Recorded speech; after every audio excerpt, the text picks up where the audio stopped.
Well, hello everyone, and welcome back to an episode of These Are The Voyages. I'm the Captain Chase McKinney, and joining me for more audio drama, my friend Commander Eric.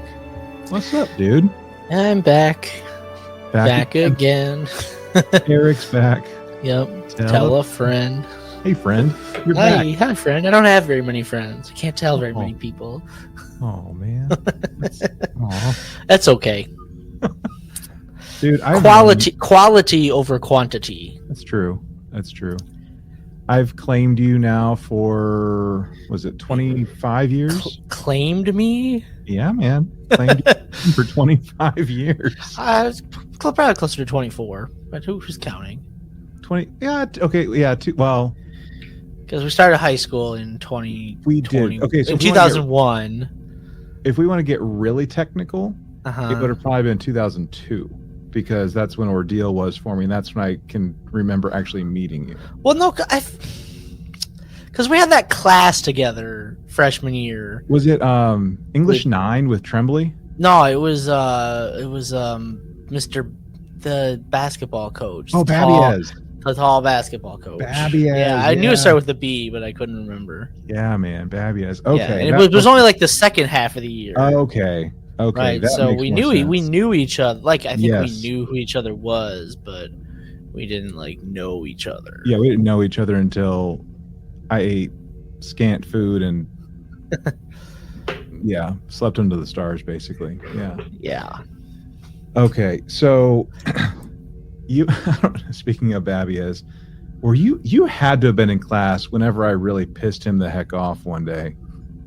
Possibly. I probably was. I remember getting some ooh and some all at the same time. Okay, I don't remember this.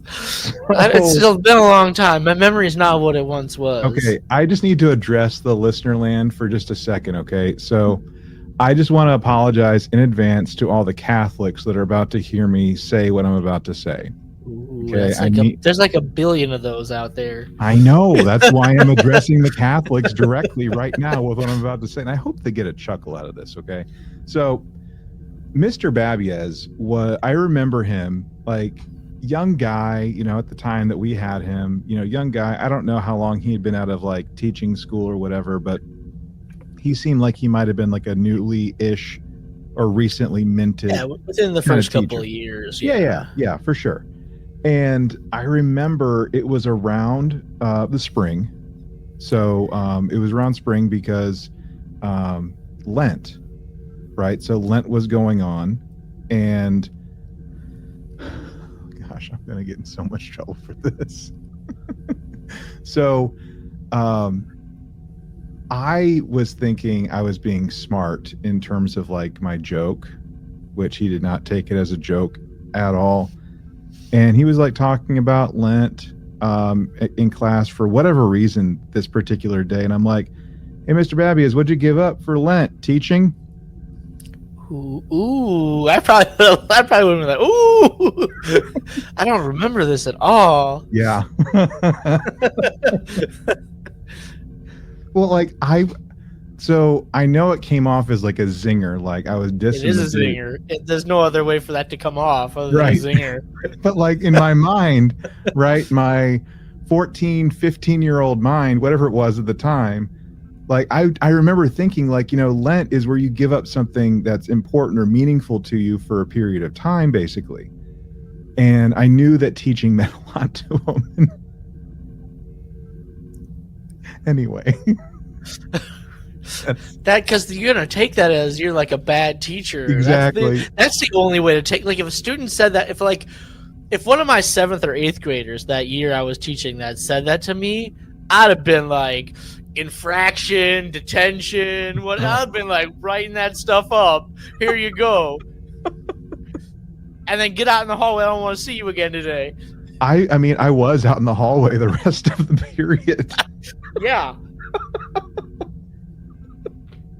He might have sent me to like Chittle's office or something. I don't know, but anyway. Was Chittle the one with like the shaky hands? Yes, he always had a styrofoam cup of coffee.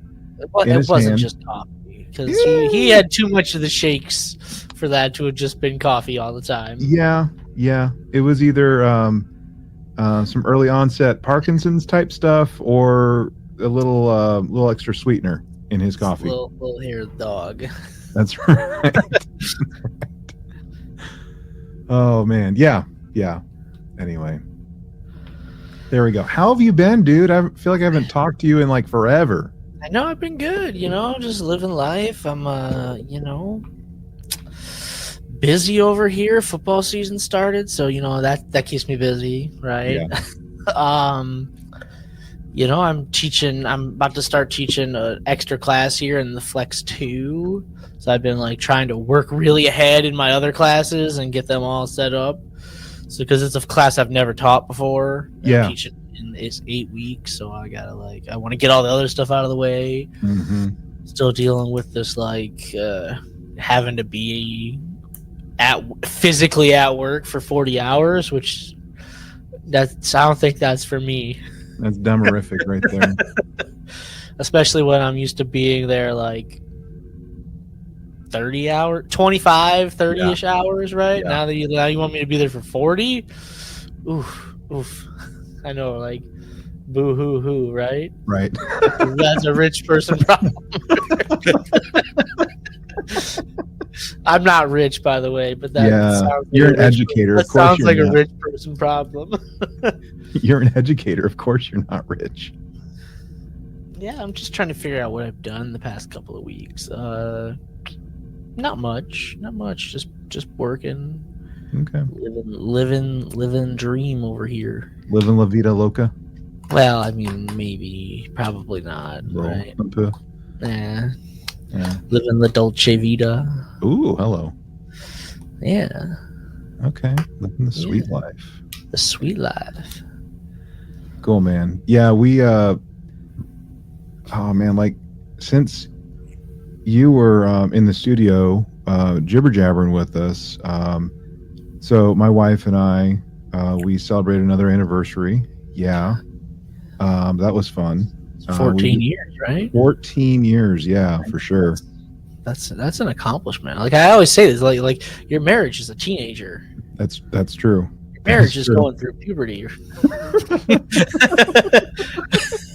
Taking that growth spurt. I feel like we've already had like the awkward stage of our marriage, though. Probably, yeah. But yeah, we took a couple days off and just bebopped around. Didn't really go anywhere too crazy. Like we just stayed local. Just one day, like we did stuff that she wanted to do, and another day was stuff I wanted to do, and then the other day was just kind of whatever. Like we just felt like doing, right? Like going wherever, doing whatever. And then on the weekend, that particular week, we went to a Dallas Stars game, and dude, I don't know if you've ever felt this way about like the Lions or the Tigers or any other team for that matter, but like, whatever team you're rooting for, like maybe you have like an itch to get like a jersey or something like that. Yeah. Right. So we have loved the white away sweaters for the Dallas Stars, and we have been earnestly looking for them for over a year, like maybe a year and a half by now. And I've gone to like the NHL store, Fanatics. I've looked in places like Rally House, eBay, Facebook Marketplace, right? Shady salesmen in the alleyway. I mean, like I've looked everywhere, dude.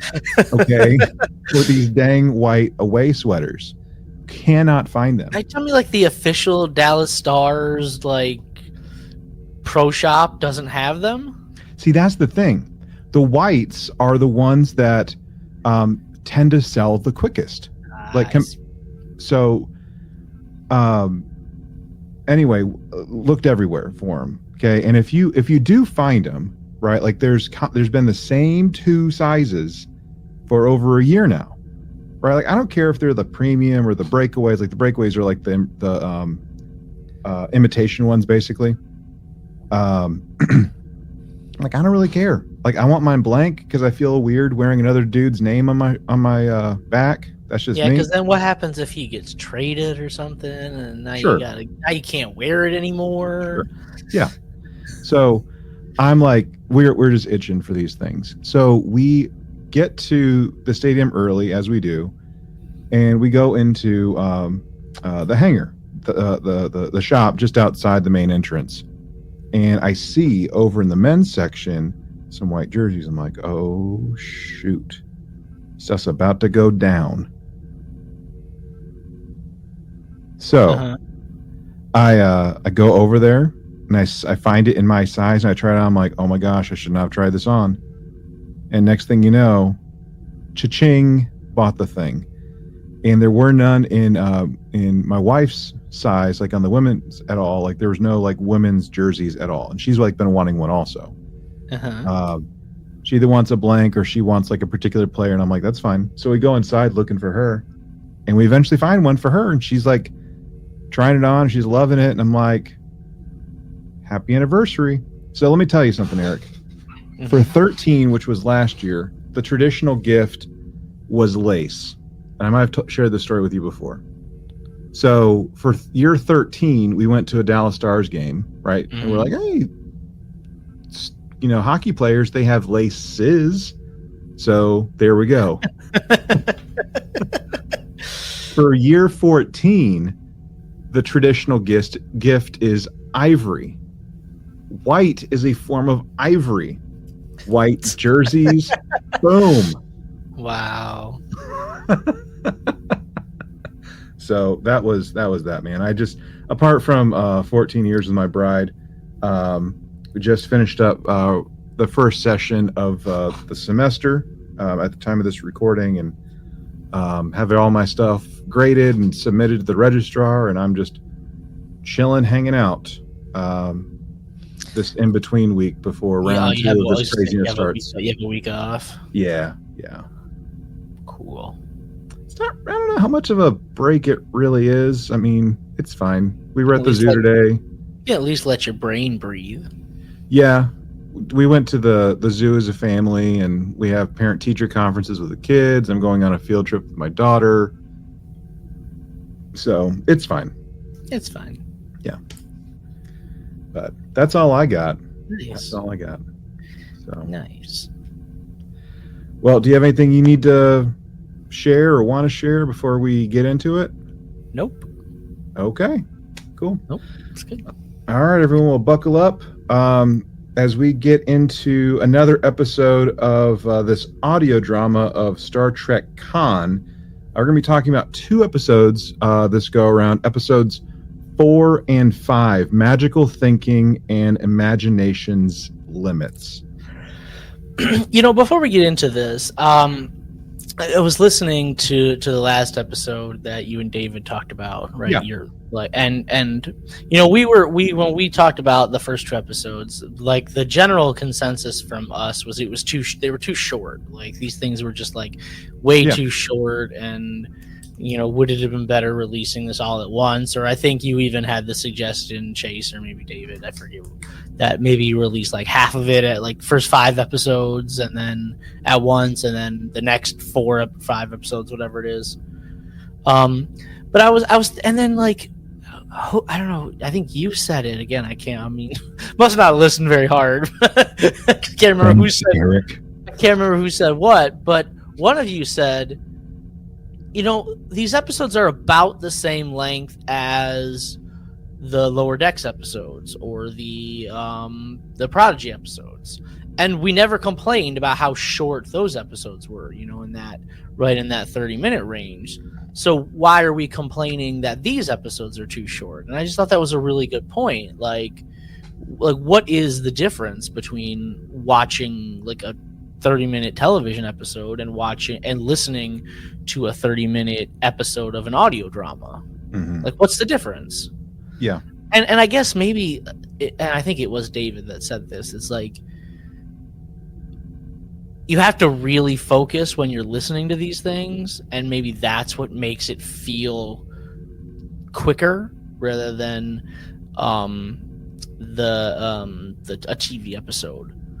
And the TV episode usually has like an A and a B plot, Where it feels like these episodes just have an A plot, and maybe Yeah. that's why it feels like less. Yeah. That was definitely certainly a conversation that we had last go around. Yeah, and I think the point that I made, to your credit, was it's the medium in which we're engaging in this material, right? Like, yeah, you have like live action or animation, whatever it is,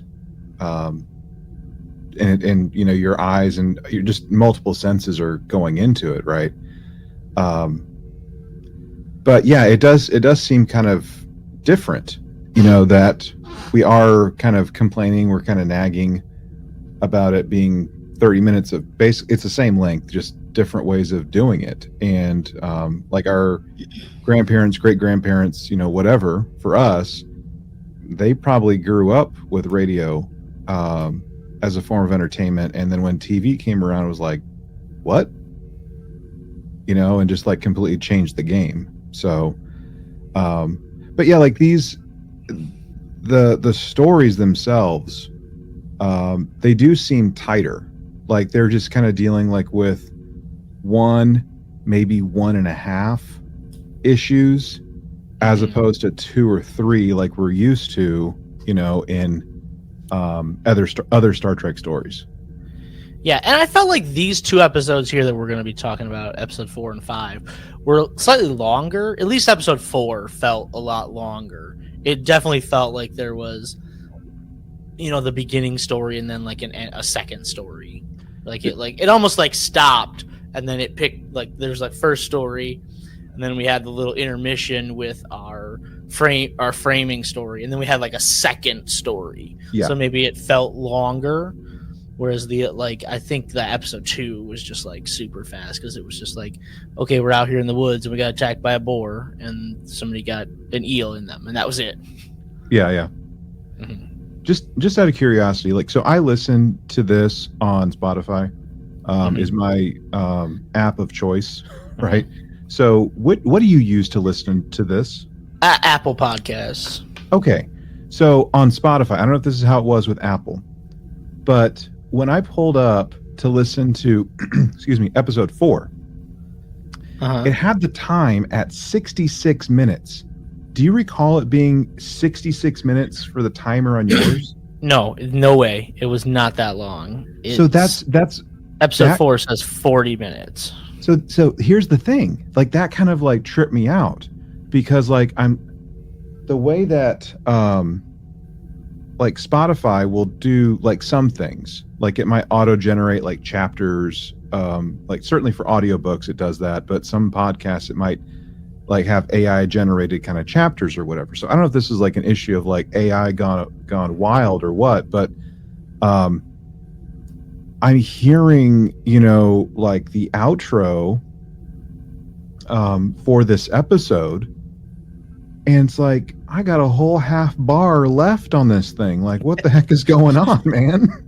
Like, is this like the bonus, like extended edition of this episode? Right? Is there like a hidden track somewhere that's gonna show up? Right? Like, what's going on? And there was nothing, right? Did it play until like 66 minutes, or did it? No, it didn't. Like that's the wild thing. Like it didn't. Like I said, it had 66 minutes on the timer, but then like when it hits like minute 41 or 2, whatever it ended up being after all the credits roll, it just went right off into episode 5. Okay, interesting. That's interesting. Yeah. Like what is this? Yeah. Spotify, what are you doing, bud? Yeah, I don't know what you doing. No, 40 minutes. I was like, okay, 40 minutes, right? Yeah. And I knew it was going to be about 35 with, the exit credits at the end are super long. This guy, the guy who narrates the end credits, dude, he's like, written by, based on an idea by, directed by. This idea is based on an idea by Gene Roddenberry, right? And then he goes into the voice cast. And he lists like 80 people in the voice cast. I'm like, there are not 80 people doing voices in this thing, but he just keeps additional voices by this person. Then he goes, it's like long, these out credits. Eric, I something occurred to me, but do you think this guy is related to Flamethrower Guy? He's just gotta get his stuff in. I gotta get my time in. Yeah. Gotta work. Gotta make that money. This episode ends at 33 minutes and 22 seconds. The second one, episode 5? Episode 4 ends at there's not 6 minutes at the end. No way. 33 minutes and 22 seconds. Dang. It just went on for a long time, man, because I was just like gonna let it roll over and start episode 5, right? Yeah, I was just because I was out walking the dog while I was finishing listening to this, right? I listened to it on the car on the way home, and and then I was okay, I'll take the dog out and I'll just put the headphones on, and I was just trying to let it roll over to the next episode, and this guy's just going. I'm like, dang, I gotta hit start on the next episode. I can't listen to this. Oh shoot. All right. Well, this episode, right? Like all the things. I mean, I guess it's towards the end, but okay. So we've last time we have a death, a forced death, if you will, for the sake of the colony. Khan performs the sacrificial killing. Is that what we're going to call it? The mercy killing? Mercy killing, maybe. Yeah. For the purpose of doing an autopsy on this like eel thing and the whatever stuff that's kind of going on for the sake of the colony. So he is effectively, where we find him is basically trying to protect the colony by not saying anything, like bearing the burden himself, the weight of leadership, if you will, in a kind of twisted kind of way. I alone must carry this truth is one of the things that he finds himself saying, and one of his main lieutenants, Ivan, I believe, is volunteering to bury the bodies. Yeah, help him dig the graves. Yeah. Yeah, and they're trying to keep the secret. They don't want like the reason why he died to get out because they don't want it to spread panic, I guess. Yep. They say, oh well, he was injured out there somehow, and he succumbed to his injuries. Correct. And then he makes that quote, 3 people can keep a secret if 2 of them are dead. That's good. But I feel like it's more than 3 people that know. Like these Khan knows, Ivan knows, Marla knows, and what's her name? The scientist lady who's doing the autopsy. I can never remember her name. Ursula, maybe? Ursula. Yeah. Ursula, yeah. Yes. So I think 4 people. But then Ursula is like her wife or her partner. Does she, I don't know. Does she know the truth? I'm not certain on that because she's there a lot of the time, so I can't remember. Not being able to see it, right? Is she there or not? So 4, potentially 5 people know about this. Yep. So it's we ultimately get some results from said autopsy, right? And we discover there is some kind of toxin that's been released, and with like this larva, and it's also suggesting more to this critter, right? That there is something to this, and something that we need to really consider for the sake of the colony in terms of how we provide defense for our own shelters, but also more or less subduing these things too, so they don't wreak any more havoc on our people. Yeah, but I think we learned from the autopsy, like it attaches itself to the brain stem, right, and it like grows once it's inside of there, and basically, there's no way to get it out. Once it's in there, right? And that they call it like an existential threat to to this colony, and like we have to kill these things on sight, essentially. Yeah. So, do we want to just keep going in order, or do you want to just... keep going. Okay. So, one of the things that comes up, like, as a result of, like, just death in general, is Khan... We find out that Khan basically just kind of wants to move on, like, empty shell, just whatever, just do, keep on trucking, right? Get in the zone, auto zone. But Marla is like wanting to kind of slow things down and have some kind of ritual, some kind of ceremony for the people that are still on this side, the people that are still alive, which he's not too fond of, like the superstition, the magical thinking. That's where we get the episode title. Yeah, where he's talking about this. And you have like this butting of heads, like these like power dynamics kind of like coming to a head through this conversation with Khan and Marla throughout this whole thing. I think in these 2 episodes, Marla is like the real voice of reason here. True story. She's I think she's incredibly effective in every, like, Khan is very stubborn. He thinks because he's an augment that he's got such superior intelligence, and maybe he is like smarter, but I think she's somewhat wiser, maybe in these instances, if you want to draw the distinction between smarter and wiser.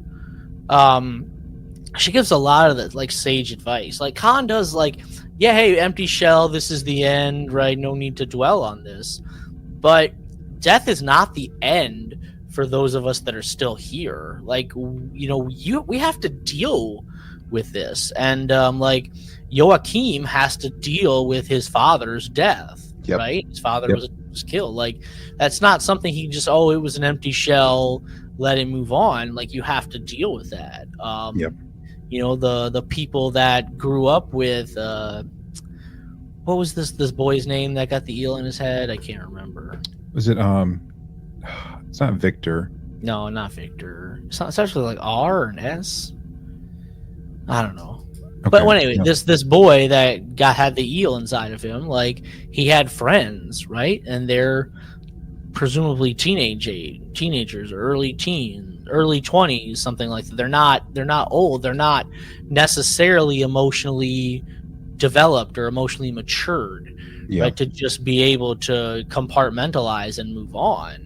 So, you have to kind of deal with this, and you have to at least talk about it. You can't just, nope, it's over, it's done with, I'm Khan, I say we move on, so you all have to move on. Like, emotions just don't work that way.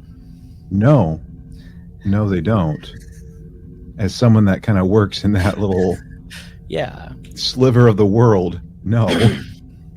And I think at a certain point maybe she does get through to him, because after this they have like a bonfire, right? They have this bonfire, and it's, I guess it's their meeting or whatever, their gathering, and they all gather around it, and Khan he actually talks about it. He brings it up, and I think you can see that influence of Martha on him there. And he brings up all the friends, and he brings up Joachim, and he says, we honor these people who were there, right? And we remember them, and in a certain sense we do have to move past it, but like, we do have to remember them and honor them. And they all and they're it ends with like a big, that scene ends with like a big triumphant, they're all like, Khan. But I think Martha gets through to him. I think that's what this scene is trying to show, that bonfire scene. Yeah. and I mean, we'll get there in, a few minutes or so, but I really like the conversation that they have at the end about values. I just really enjoyed that part of the audio when they were talking about that. But before we get there, we have a few more things to kind of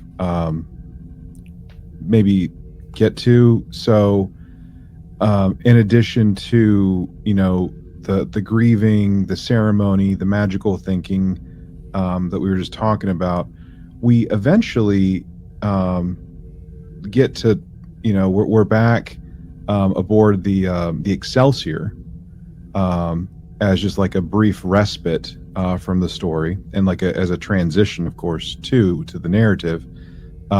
We're reminded, right, that this is some type of historical investigation that's taking place following the events of Wrath of Khan, and even the death of Kirk now, which is Enterprise B kind of timeline.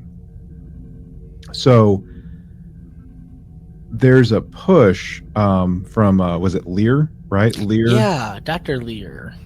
There's a push by her to get more access to like records, and she's kind of being a little obstinate in a way, kind of reckless, a little bit of hubris mixed in for good measure, about these classified records and Kirk's choices. Like, well, why did he think this way? Why did he do that? Right. And, thinking that maybe there's someone on the ship that could, speak more to it. And the only person that really is Sulu. And we have our ensign, right? Ensign Tuvok? Ensign Tuvok, yeah. Yeah. Who is being a little, he's being Vulcan, but but he's kind of chilling out in terms of like how he's approaching Dr. Lear, and not showing any Vulcan humor at all. Yeah, I don't get this Dr. Lear. Like in the second episode, when she's talking to Captain Sulu, she says something like, as a scientist and in my study, I can't go in with any preconceived notions. But I feel like she is going in with preconceived notions, because she is. She has made up her mind that Kirk did this on purpose. Kirk knew about this, and he was essentially sentencing Khan and his people to die. Like, and I don't know where she has this bug up her butt about Kirk like this. Like, why? Like, I don't know if we're gonna learn anything about why she might, but like she has her mind made up, and it's kind of off-putting that she's just like so dead set on proving that Kirk is like the bad guy in this situation, and that like Khan is somehow an innocent victim, because she even starts her narration here. She's like, I always thought that tyrants led through fear, but that's not what Khan did. He didn't lead through fear. His people loved him. So she's almost like trying to romanticize him, but I'm glad that the episodes after that, like especially the second episode, the episode 6 or 5, right? 5, yeah, went a long way to like show that we shouldn't be romanticizing Khan. Like, this guy is not like a good dude, right? And I was really worried after like the first episode that maybe the show was going to try to like do this softening of the villain thing that for some reason intellectual properties feel like they have to do. I'm glad you brought that up, because I was worried about the same thing, dude. And I think I told you not too long ago that me and some colleagues are going to be launching a research study, and the research study that we're doing is qualitative in nature. And I don't know how much you or how much in listener land know about qualitative research, but just for the sake of the conversation, when you engage in qualitative research, right, whether you're doing an analysis such as an ethnography, a case study, narrative, phenomenological, emerging theory type of thing, you have to state biases in your write-up. You have to. Otherwise, it discredits any kind of discovery, any kind of just result of an analysis that you come up with, like based on like themes and stuff like that. So I was thinking the same thing, like, dang, like regardless of whether this is research, it's a court study, there's too much bias. Like this thing just reeks of bias. And I know how you feel about theory crafting, but part of me has been thinking, what if Lear or someone connected to Lear is like a member of this colony, and she's trying to like make life better for her or them. I know you don't like theory crafting, but like she's just too close to this man. Like she feels that way for sure. Yeah. I don't know. Just my 2 cents. I don't know. And she wants to get. And the other thing I don't understand. So after the events of Space Seed, they said the Federation classified or the official records, the official logs from the incident. I think she said something like that. And Yeah. So she was trying to get a hold of those, right? And Tuvok is like, well, you have to talk to the captain. He's the only person that can grant you access to them. But then Starfleet also like made available, but did they make available Kirk's personal logs, or he put something in his personal log? But it's like, I feel like personal logs should not be public record. I don't feel like there's any reason why she should have any access to those. Yeah. I mean, if she really wanted personal logs, she should just talk to the Klingons, because, they managed to get them without too much fuss. Anyway, I think if we go back to our main story here, I think there's 2 things that are happening now after this. Yeah, one is Marla and Ursula. I'm just gonna go with it. If it's not right, we'll issue a correction. They decide they have to go out and capture one of these eel things, not like the little tiny eel, but like the big thing that secretes the larva, and they have to go out and find one so they can study that actual thing. Right, and they go out together on their own hunt, and they find one, and Marla has a hidden phaser that she's managed to keep, like this whole time, and like she didn't tell anybody, and she's like, "Be my bestie, and don't tell anybody that I have this phaser." Right. Mm-hmm. I use stun. And I bet it also has a kill setting too. But it does. Yeah, that's not all she's hiding. She's hiding some other stuff too. Mm-hmm. But yeah, she's hiding some other stuff. But I think when they capture this one is when they start to learn, right? They start to learn more about it, and they think like she has like her tricorder, I guess, and there's like thousands of these things that they detect out there, and they have to protect the colony, right, at all costs. And they're gonna put some kind of like silicate or something in the in their walls, which will create a natural barrier that if they try to burrow through it, will like shred them to pieces. So okay, I want to pause right here, because I was thinking about this, and I don't remember them saying how much they had on hand, other than they alluded to like there's sea life basically that they can leverage and basically grind up shells and stuff like that to create this barrier. They said they didn't have any on hand, right? Because I think Ivan asked that question, well, how much do we have enough of this? And they said no, but we can synthesize it from local marine life, right? They basically have to harvest it from sea creatures and get their shells. But like, how much do you need for that to actually make a dang difference? Probably a lot. If you have to build it into all of your walls, and I'm presumably you have to then like dig these walls into the ground, right? and put them at least a certain amount of distance down below the ground, right? To make it effective so these things don't just burrow under there. But I feel like you're going to need a lot of that. Dude, you're going to need to go do a lot of seashell hunting. You know what I'm saying? And Khan just said, it will be done. That's what Khan said. It will be done. Yeah. Yeah. I mean, we know, we're going to get to like the next episode here and eventually, but like, just thinking about that, man, like, even if you did, like, golly, like, they don't have boats.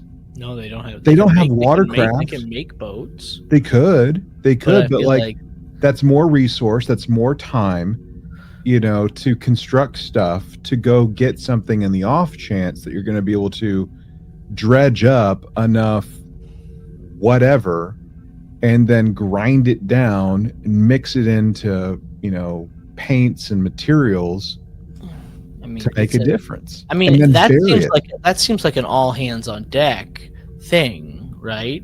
Yeah, that doesn't seem like Bob and Tom, getting the old like pontoon and going and having a good time. Yeah, it's not a job for just Forrest and Lieutenant Dan on their shrimp boat. That's right. They gotta have a lot of those shrimp boats out there. You ever been on a shrimp boat? No, I've been on a real big boat. Thought I'd try out my sea legs. Lieutenant Dan, you ain't got no legs. Yes, I know that, Forrest. Don't think I'm going to be calling you sir. No, sir. Lieutenant Dan, got you ice cream. Lieutenant Dan, got you ice cream. Lieutenant Dan. Anyway, right? So they do it, apparently. I think we jump like 4 months in time or something like that. Or 4 months total time on this planet, and there's the narration by Marla, and she's saying like, hey, Khan is got his colony and got his people working, and they planted fields, they're waiting for the first crops to come in from the fields they've planted and the soil, and they secured this barrier and this wall, and nobody else has been harmed in all this time since they said it will be done and we'll build this barrier. So they did it. But at the same time, they're still out there hunting these things, I guess, so they can study more of them. And they bring back a really big one, and it looks different than what we've seen before, and it sends Ursula into kind of like a little panic here. Yeah. Okay, so there's about to be a big old fight in this. Eric, I know I'm going to probably sound stupid, potentially idiotic for this, but when you're listening, obviously we don't have a screen to watch apart from the show banner, right? We don't have visuals for this. No. Where my mind goes when they're talking about this big old fight with the queen or whatever, I was thinking freaking Sandworm from Dune. Yeah, they said it's huge or it's massive or it's really big. I forget what the word they use, but yeah, I didn't get sand. I got Bug from Starship Troopers is what popped into my mind. Yeah, not like the little warrior bug, but the bigger bug, the big ones. that shoots out fire from its the front of its head. That one. That's what I pictured in my mind.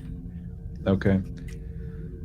Good old sci-fi, inspiring sci-fi. Well, no, I mean, to me, because it's a bug, it's not like a worm. Yeah. Right? And they mention it's got an exoskeleton, right? So I'm like, oh, it's the fire bug breathing thing from Starship Troopers. Yep. So, anyway,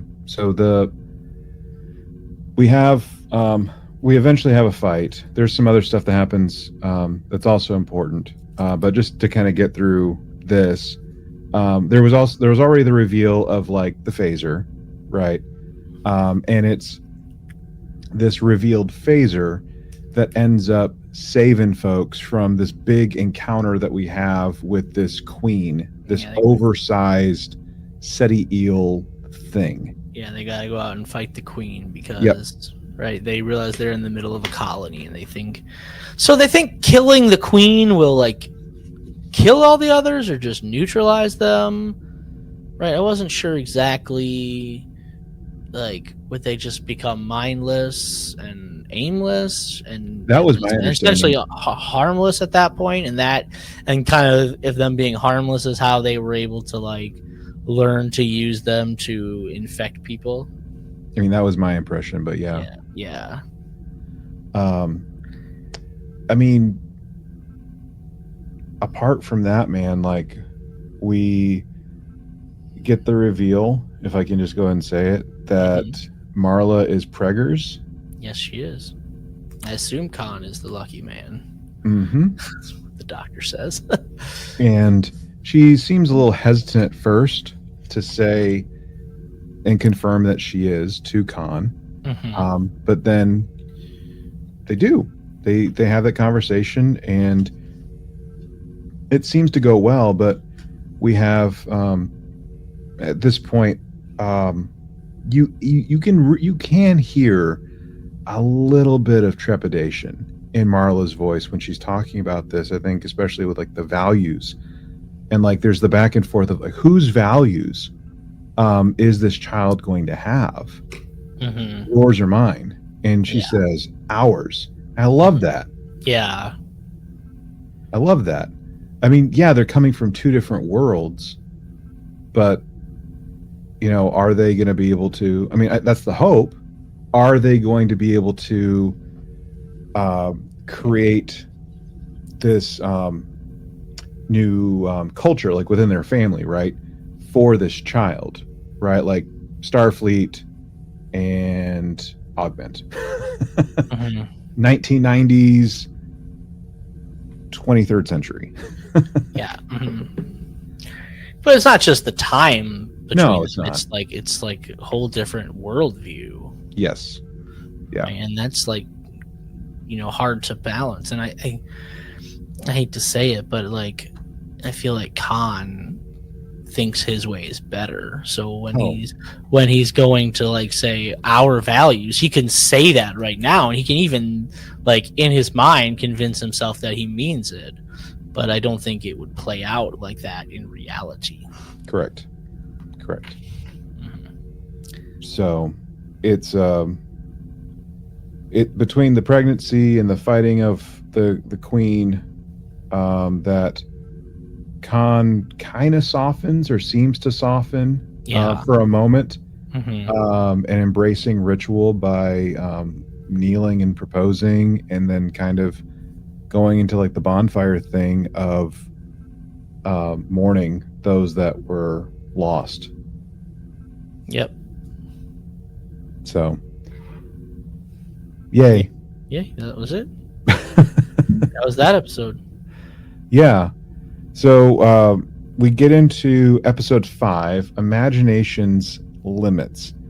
So this, we do start off with Dr. Lear. Again, still kind of, you know, some kind of axe to grind or whatever with this whole study. She ends up sparring with Captain Sulu. I love this conversation that they have right here. To me, this is good stuff. Can they not count that high? What? I don't know. I love this conversation. Like, go for it. She's got this axe to grind. She thinks Kirk did this on purpose, and you know, Sulu has a loyalty to Jim Kirk, right?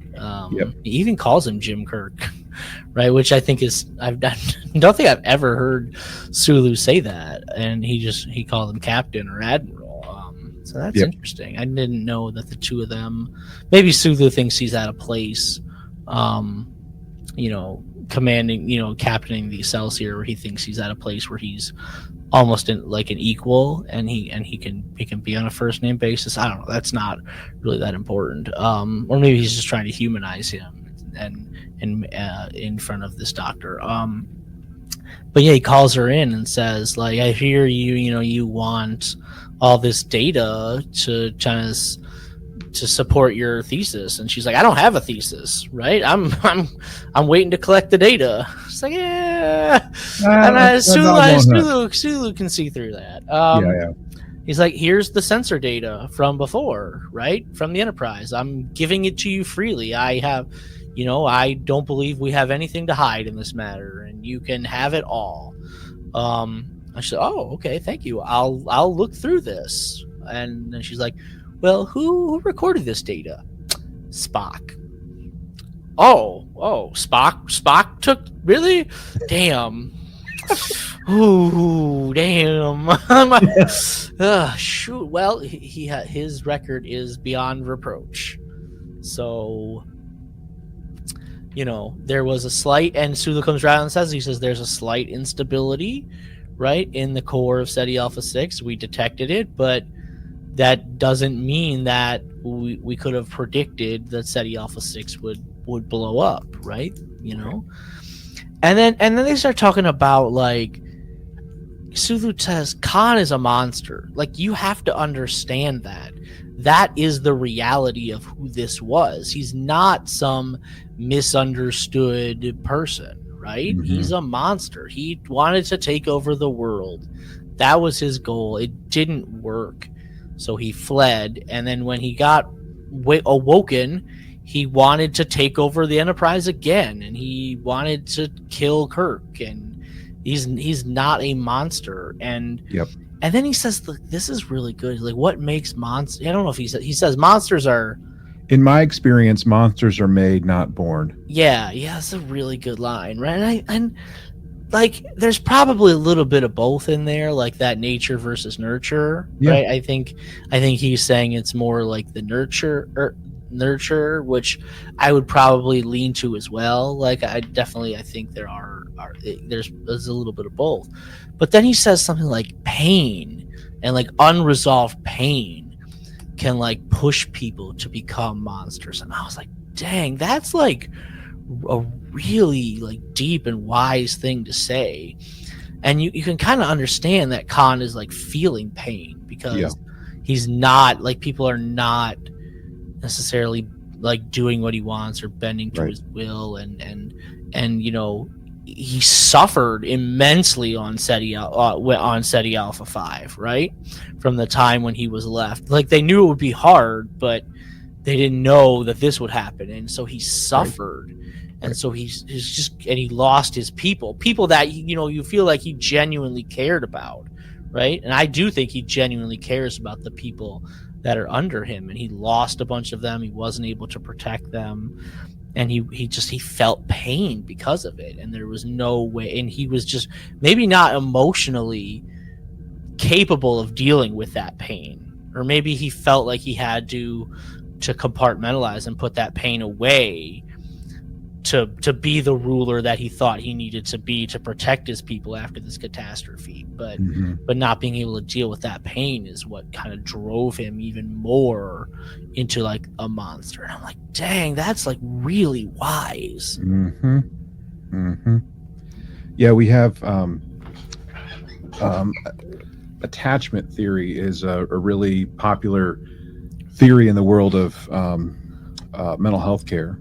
In terms of basically relationships, among other things, how we respond, how we react in relationships, in terms of felt and experienced safety in them. So you have like a whole bunch of stuff that can go into that too. Like in the DSM, you have reactive attachment, which you typically see in early development. The thing with reactive attachment is a child just needs one secure attachment figure, just one, to be mentally, emotionally, or really have a much stronger chance of being mentally and emotionally adjusted, basically.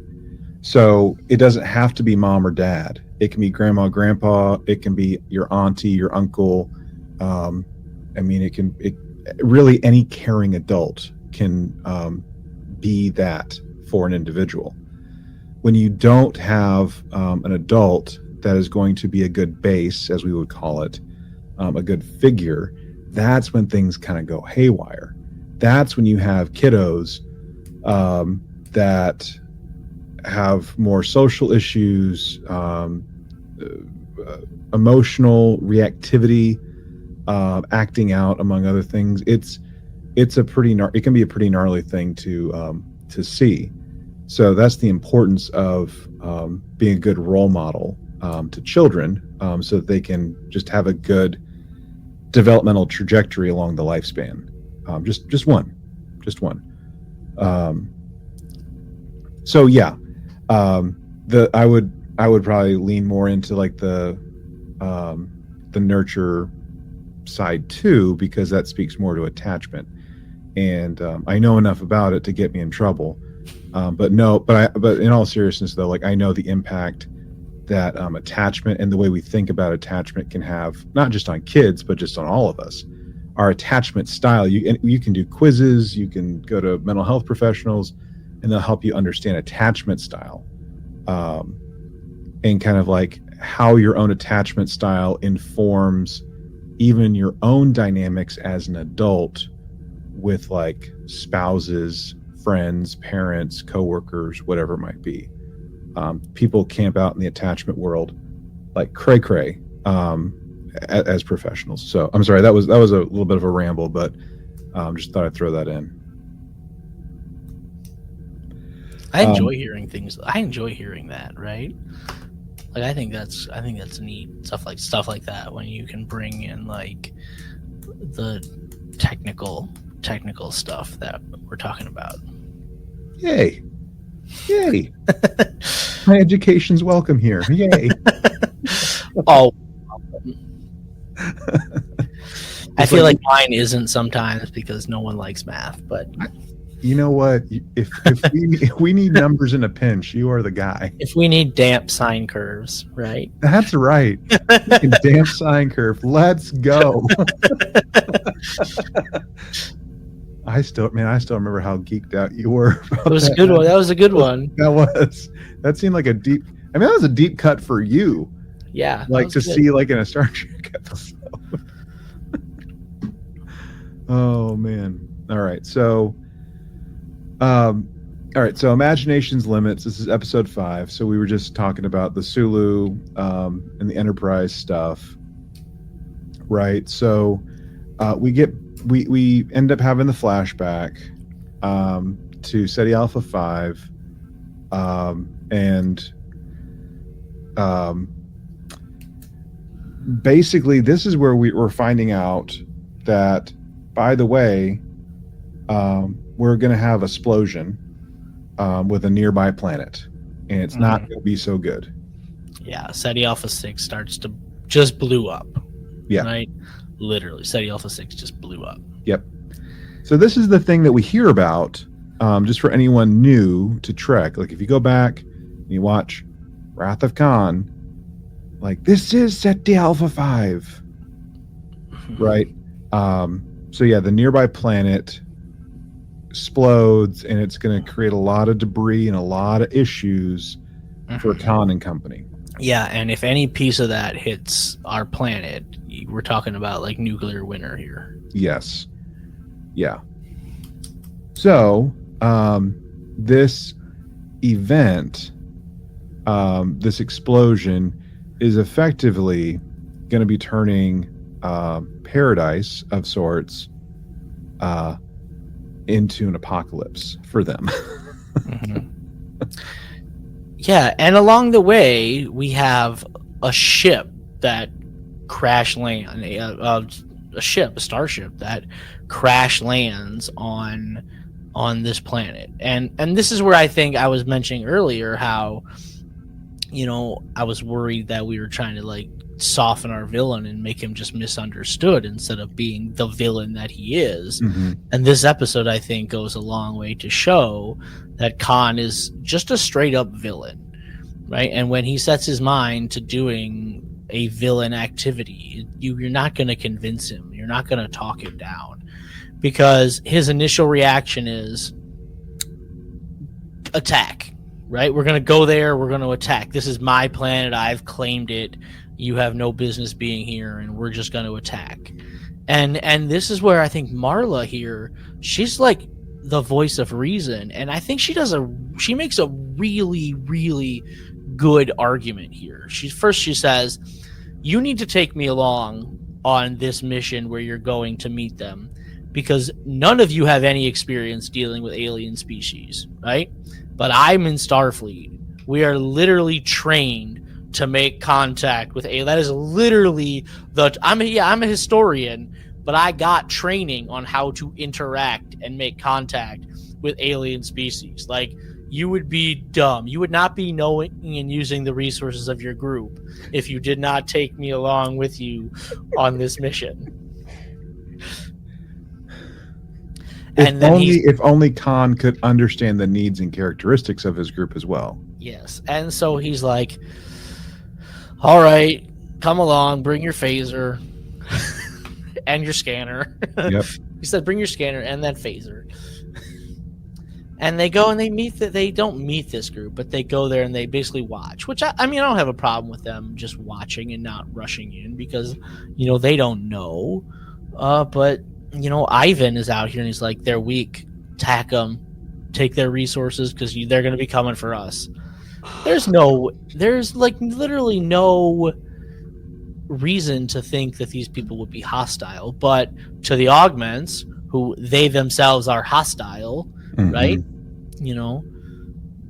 Everything appears hostile, right? It's like kind of like the Klingons, right? The Klingons, are hostile, and so they assume everybody else is hostile, and that's kind of how Khan is reacting here. But Marla's like, no, listen, they are clearly capable of warp travel here, which means they probably have long range communication, right? Maybe they have shuttles, maybe they have some way to help us here, either survive on this planet or get off of it, right? We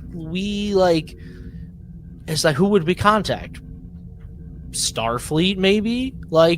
This is at this point, this is a mercy mission. You really think Starfleet would just leave us here to die potentially? No. They would probably help us. And Khan's like, no, you said it yourself, Jim Kirk is never coming back. Well, yeah, maybe Jim Kirk doesn't have to come back, but somebody else could come back, right? Somebody else could be here, right, on an errand of mercy. And she makes everything she says is 100% correct here, Marla. Every single thing she says is correct. And then she brings up Zephram Cochrane, right? He turned a missile, a nuclear weapon into a ship, space. And yeah, he might have made that thing for dollar signs and naked women on beaches, right? He rides trains, Yeah, I don't even like to fly. Check trains. but what he did changed history and led to some cooperation, and it altered the lives of billions of people. And you have the opportunity to potentially do some, not the exact same thing, but you have the potential here to make a first contact and change the future of lots of people, right? It's a great argument. Everything she says is correct, and Khan's like, nope, we're going to attack, because that's what I do, and we're going to attack. And it's they don't have any weapons. Do you see any weapons? No. And they're weak right now. They just crashed, right? They're weak. They don't have weapons. They don't know we're here. We have the element of surprise.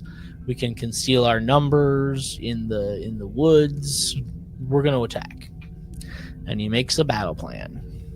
Yeah, and he's not going to die in the brush. Yeah, but again, we're showing here that he is a bad guy. Nothing can talk, the most sound argument. I cannot think of a better argument that Marla could have made, right? I could not think of one, and he just says, no, we're going to attack. Yeah. And as they're so I want going back to like the explosion, you know, like we're kind of short-sighted in a way. Like Khan is, right? Because like we're focusing on this enemy that we don't really know, don't really understand all that much. And we have the reminder like, hey, the enemy isn't necessarily these folks over yonder. Our real enemy is physics. Like what is about to happen is going to done mess us up, Aaron. You know what I'm saying? Like it is not going to be good. Yeah, like you can't change. There's literally a piece of this planet the size of Iran that's about to crash into us. Yeah. Do you know where? Doesn't matter. Doesn't matter, right? It's the size of Texas, right? It doesn't matter. Yeah. Nuclear winter. Yeah. And Khan's like, even all the more reason to attack, right? That's all the more reason to attack. We can get their stuff, and if they have communications ability, we can capture a few of them, force them to tell us how to use it, and kill everybody else. Even more reason to attack. Like, no. Yeah. So they're going to try and do this, and these telepathic aliens, right? Yeah, but like, and Marla even warned them, like, you don't see them talking, screaming, anything. They could be telepathic. They could know you're in the woods. They could hear your thoughts, right? They don't have to have weapons, right? They could crush your mind, right? They could be Charles Xavier. Yeah. Like, they could just make you do things. You don't know. Like, you think you have the element of surprise. You think you're physically stronger than humans, but that doesn't mean you're physically stronger than an unknown race that we know nothing about. Right? Like, you look at Vulcans, you wouldn't think they're strong, but look, those guys are strong, those Vulcans. They'll done mess you up. Mm-hmm. They will. Yep. And that's kind of what they do, right? They kind of disable like weapons. Like the way I was picturing it, they're like in a circle. They're like holding hands in a circle, but they're like facing outward from that circle. Is that kind of what you had in your mind? Yeah. And they're like, they started really close together, and then they're like spreading out. Their arms are spreading out, kind of like almost like Red parachute Rover. day like, in PE. Yeah, parachute. I was thinking like Red Rover, where they got their arms stretched out, and they're in a circle. And Khan and Ivan are like, they're in a circle. We'll just pick them off, right? They're not even hiding. This is perfect. They're dumb. And then cue the mind powers, right? Yep. Yeah. Their guns start melting and they start freaking out. There is no spoon, my friend. There is no spoon. Yeah, the alien hums. Yeah, like, all these hums are just melting, like dripping these rifles.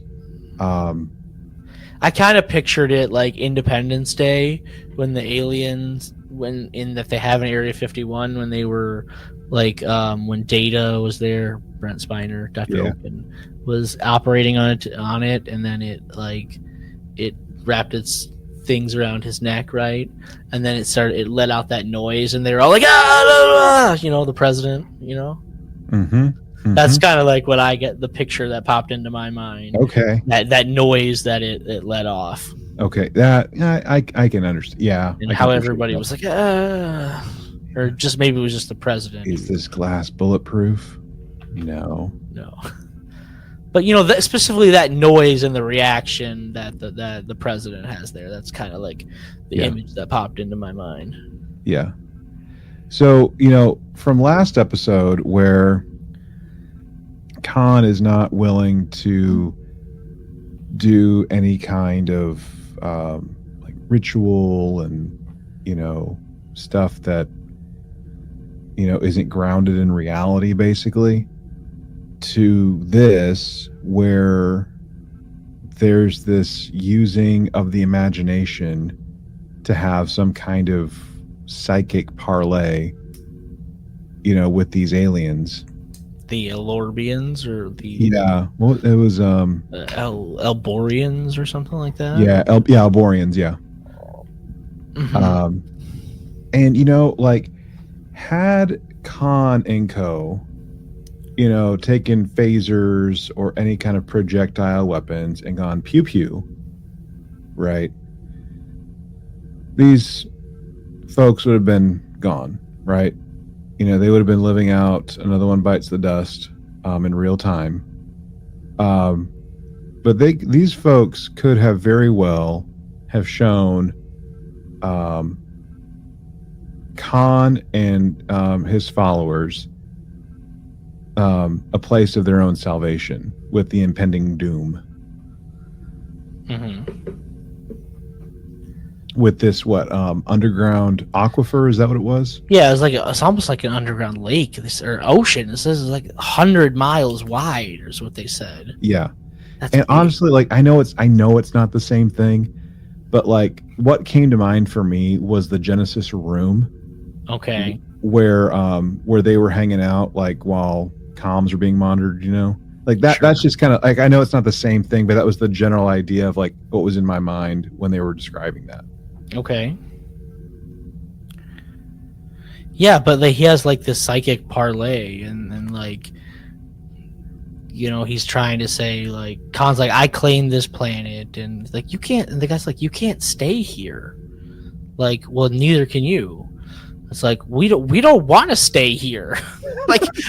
like we don't want to stay. Like, but like, we also don't want you to stay because like, you're not gonna survive here on this planet. Like, right. It's you like, let us kind of sort of help you. I don't know if he says let us help you, but he's like basically saying, see reason here, right? See the logic here in this situation. But like, if you don't want our help getting off, at least let us help you in some other way, right? And that's how he shows them that aquifer. And when they find it, Khan is like, I don't understand why I'm trying to understand them. I don't understand why they would have done this. Because if it was the other way, I would have just killed them all and taken this.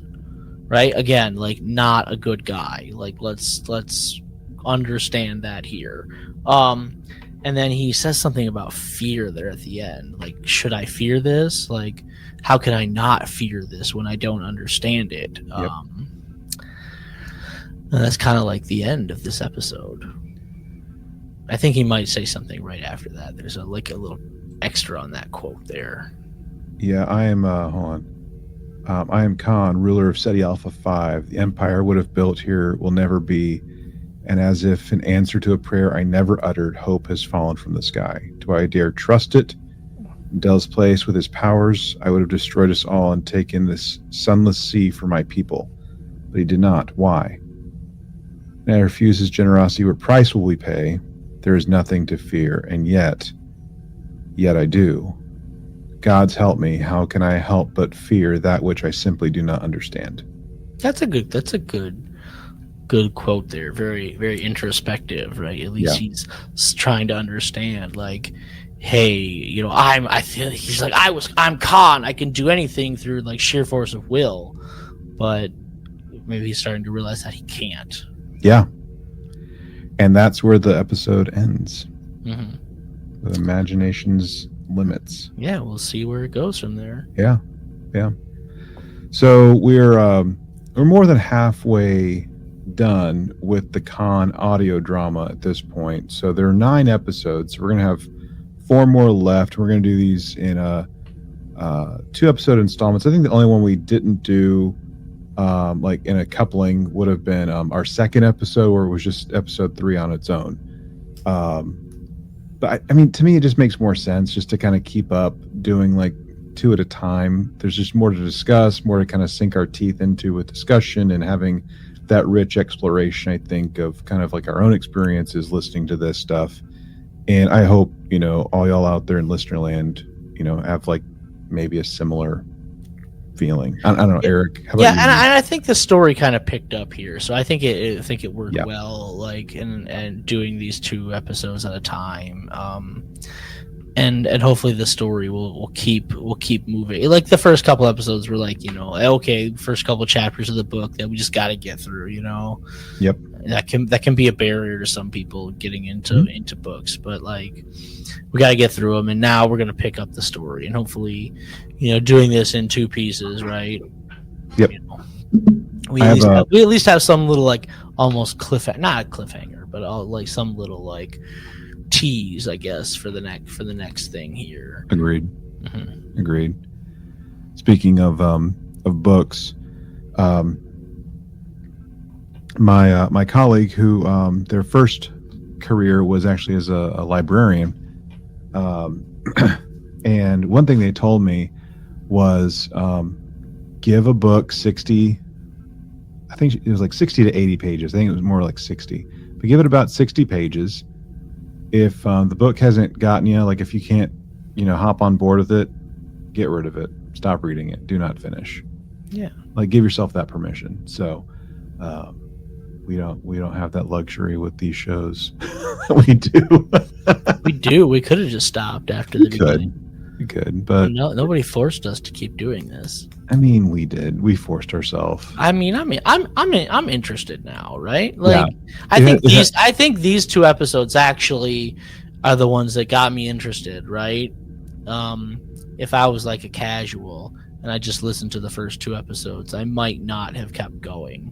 Sure. But I feel like here, like as we're starting to pick it up, right? I'm like, okay, I'm interested. Like now the planet is blowing up. Now I feel like we're getting into how Khan transitioned from one Khan to the other Khan, right? And I want to I kind of wish we had gotten here a little quicker with the planet blowing up and how he has to deal with that, right? I don't think it needed 4 episodes to get to because I feel like this is what most people want to know is like what happened with them and how did he deal with that. Yeah, and that's what I was going to get at. Like this is like the Wrath of Khan stuff, basically, right? Like Space Seed happens. There's a period of time between Space Seed and Wrath of Khan, and like we're kind of in that in between land. But yeah, like this is what I kind of wanted to know. Like, how do you survive a neighboring planet going boom? Right. Yeah. In what was supposed to be this beautiful paradise that turns into this like sand covered world. Yeah. Full of hostile, life forms all around you. And you're having to figure out how to like feed and, do basic life stuff, So like, I don't want that to be taken like I don't like this. I want to listen to this, but like, I'm just saying, like, there's been stuff in the past where it's like, gosh, man, like, do we really got to do this? I mean, that's just all flavors of stuff. Like, not everything is everyone's cup of tea. Clearly, I've flamed stuff in the recent past. Anyway, well, that's it, man. That's it. So we'll be back next time to go over episodes 6 and 7. So we'll be back in about a week and a half, 2 weeks or so. To kind of talk about that. So, and then before we get out of here, it was announced that the next Star Trek show is going to be coming out January of 2026 on the 15th of that month. Starfleet Academy. We have that 2-episode premiere. 2-episode premiere. Yeah, we have that. We have that date locked in. So we don't really have anything between, I guess, when this ends and that. So we'll have shouldn't be too long though. No, I mean, like, that's at the time of the recording, that's about 3 months or so. But I mean, still, like, that's 3 months. yeah, we got time. We got to finish this though. Yeah, we got 4 more episodes here. Yeah, we have about a month left. Thereabouts. Well, 3 weeks, 4 weeks, whatever. We're almost done. Yeah, and then we'll get holiday season, You got it. Which either depending upon how you enjoy holiday season, right? It could feel like forever, or it could go by super fast. That's a good word right there. Depending on how you feel about holiday season. That's right. That's right. All right. Well, Eric, as always, thanks for the convo, and everyone out there, thanks for tuning in. Anyways, we're gonna pull into Space Dock for this one. But if you want to share your thoughts on how you're enjoying the audio drama up to this point, let us know. trtvpod@gmail.com or voice only 817-752-4757. Other than that, if you want to mail us something like how to build a strong wall with silicate, please send a how-to guide to Lone Star Station, P.O. Box 2455, Azle, Texas 76098. Everyone, thank you so much for tuning in. And as always, remember to bold to go and make it so.